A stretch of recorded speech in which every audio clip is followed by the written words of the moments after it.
continuing talking about our connection, and one of the connections we have is, of course, with God through prayer.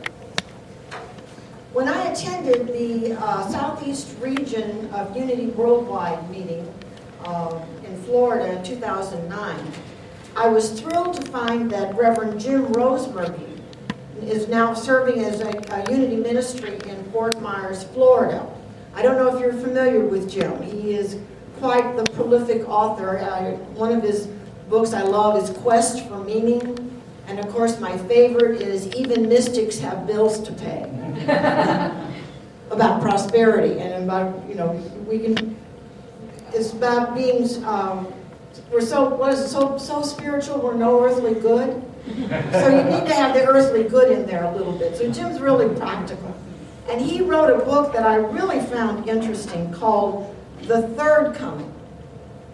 And he describes the first coming as the coming of the wayshorers, of Jesus, of Buddha, of Moses, Muhammad, Hildegard von Bingen, Mother Teresa, Gandhi. These are people that had a profound experience of how they were connected with God.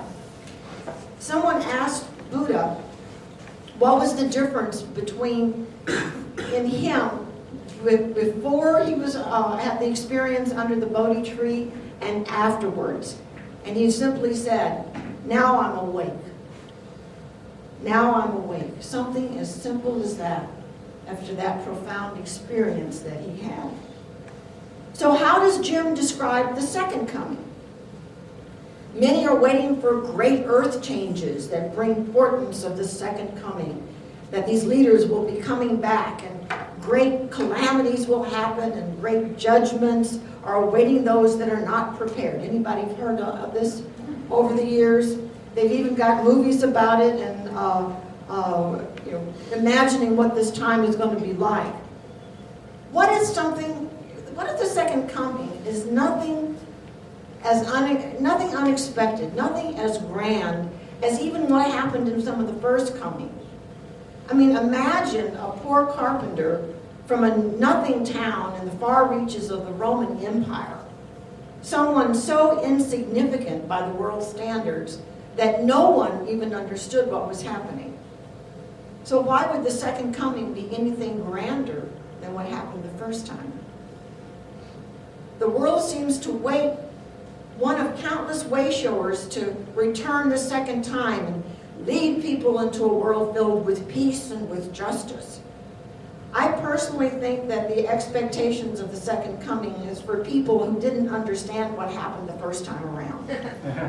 Something as simple as that. They missed it, so they want a repeat of it.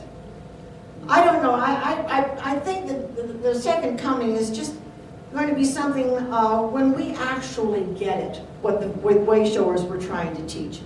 Nothing more than that we finally understood what was happening for them, because guess what?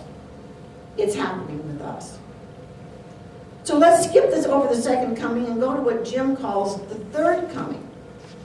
The third coming may occur something like this. Once a man was distraught while driving home from work.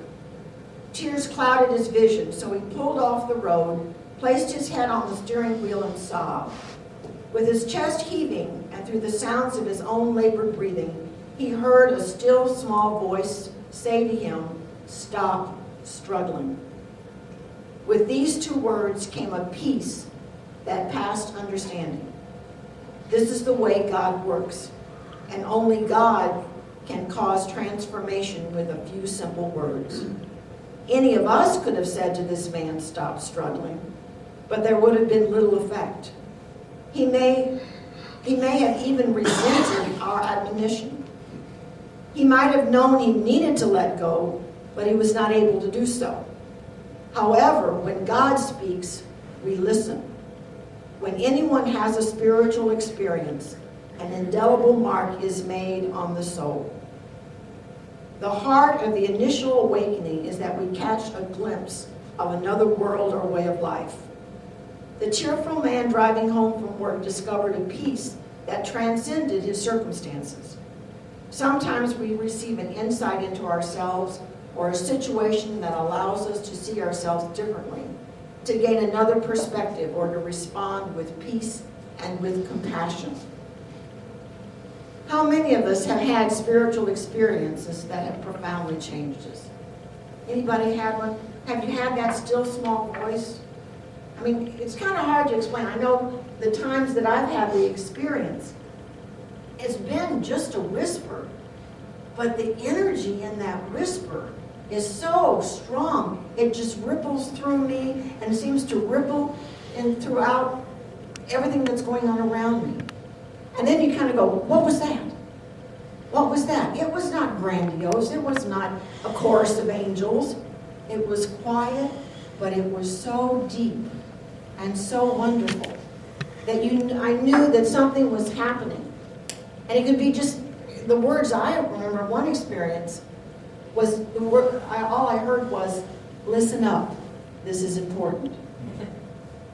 Nothing more than that. Listen up, this is important. And it was, the experience was back over, we were over at Johnson Ferry when Unity was over there, and Carol O'Connell was the minister, had asked me to take charge of the prayer ministry.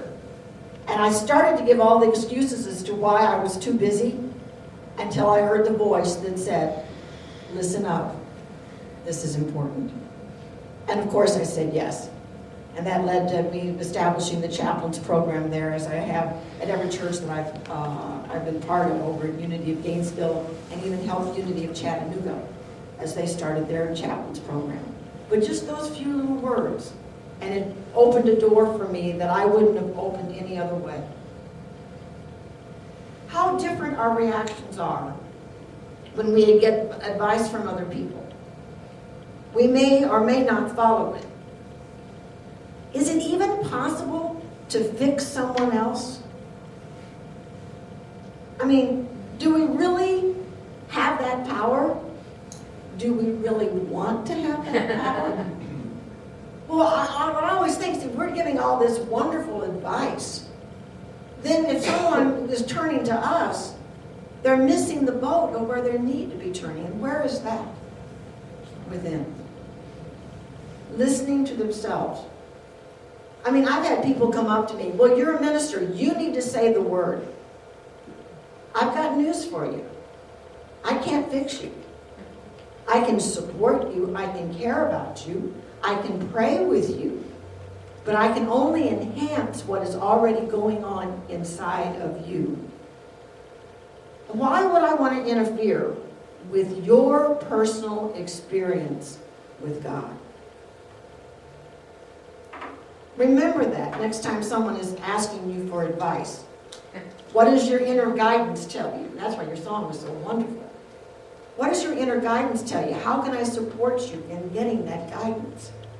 And that's really what prayer is about, is simply supporting the other person in what is already going on. If we're looking for others to fix our lives, we're giving our power away. Then we keep going to them. And that's not where we need to be going.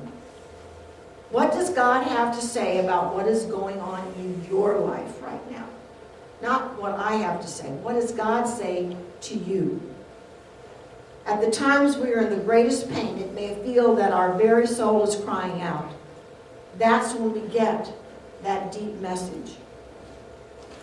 When anyone has a spiritual experience, an indelible mark is made on their soul. Why would you ever want to interfere with someone having that experience with God? So it's time to remember that what was happening for Jesus and Moses and Buddha and Muhammad and Hildegard von Bingen and Mother Teresa and Gandhi, that was their personal experience. They were glad to share it. They were glad to let people understand what they were experiencing with God. But they were also trying to show people that they could experience the same thing as well. So you might ask, aren't we trying to fix someone when we hold them in prayer? Well, again, we're connecting with each other, We're joining with them to support their ability and recognizing and helping them recognize that they are connected with the divine. Because when we're going through our stuff, right, when things are really tough, you feel like you're all alone. You feel like no one is understanding it. That is just, and that's the time when we need our experience of God the most. That's when we need to turn within. Remember, too, that effective prayer is not about changing God. Effective prayer is to change us and our ability to be receptive to God.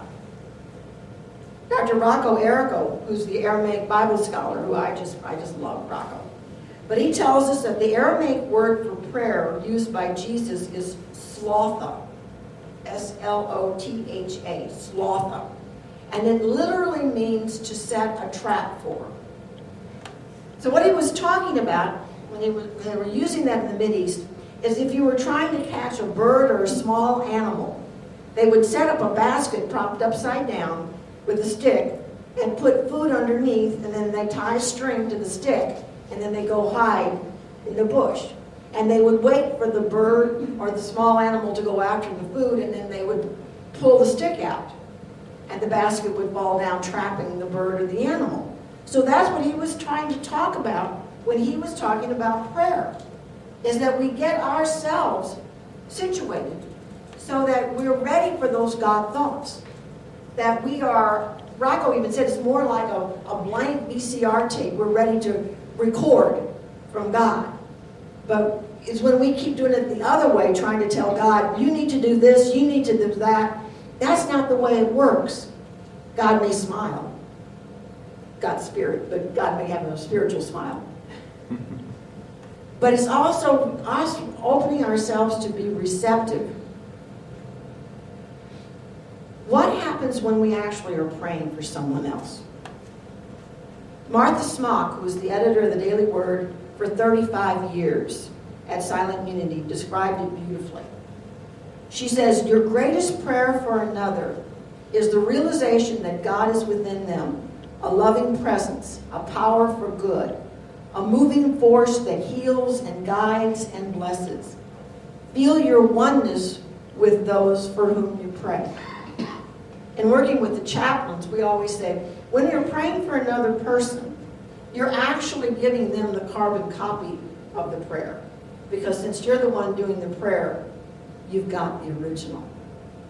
And it really feels good to pray for some other person because you really get yourself centered and you really feel aligned with them, and then you just share.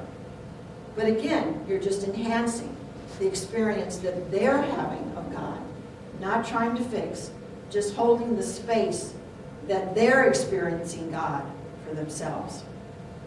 I don't know how many of you were there. Linda, you may have been there years ago, back when Unity North was over in the shopping center. We had a speaker by the name of Dore Patlian.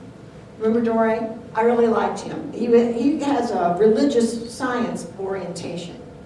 And, you want to be prayed for. Try being prayed for by someone with religious science. They are so structured in what they do with their prayers. It's fabulous. But Dore gave a real simple way to what to remember when you're trying to either pray for yourself or to pray for someone else. Very simple. I am, you are, God is, gee thanks, over and out. Let me say that again. I am, you are, God is, gee thanks, over and out. So what would that look like in a prayer? Well, maybe it sounds something like this. As I relax in the peace and the presence of God, I feel you too are connected in that oneness with pure spirit. God is at work in you in your life to bring healing, abundance, or whatever your prayer request is. Thank you, God, that this is so. Amen. Very simple. I am, you are, God is, gee thanks, over and out. Don't forget the gee thanks. Because what happens when we move into gratitude? It gets us more receptive, but that we've received something. That we actually are opening ourselves more to be receptive to whatever the prayer is about. So that's a very important step. I am, you are, God is, gee thanks, over and out. It's very simple, and it's very easy to remember whether you're in prayer for yourself or with someone else. Well, I'm going to take us into meditation, and this is a very important one. And I think, Renee, I'm going to ask if we make some copies of this afterwards, because I know you're going to want it. This was done by, again, Martha Smock, who was as the editor of the Daily Word for 35 years, from 1913 to 1984. It's one of the most powerful prayers I've ever heard. I've even seen it in posters. And when they said it was by anonymous, I thought, no. That's unity. That's Martha Smock. It is absolutely one of the most powerful prayers I've ever heard for praying with another. So let's move in to time of meditation.